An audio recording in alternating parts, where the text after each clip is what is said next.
গল্প গরিব ইমরানের স্বপ্নযাত্রা। গ্রামের এক কোণে কাঁচা রাস্তার ধুলোয় ভরা এক ছোট্ট কুঁড়েঘরে থাকত ইমরান।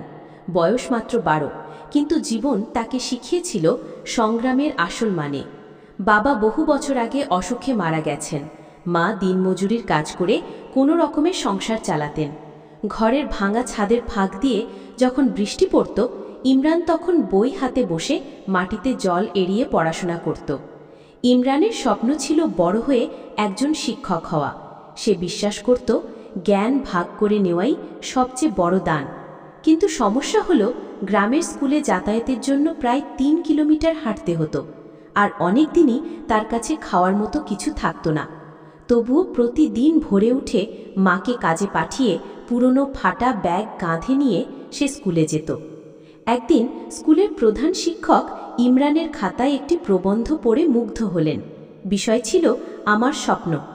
ইমরান লিখেছিল, যদি আমি শিক্ষক হই, আমি সেই সব শিশুদের বিনা পয়সায় পড়াবো যাদের কাছে বই কিনবার টাকা নেই।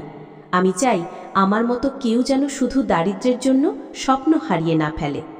প্রধান শিক্ষক এই লেখাটি শহরের এক দাতব্য সংস্থায় পাঠিয়ে দেন।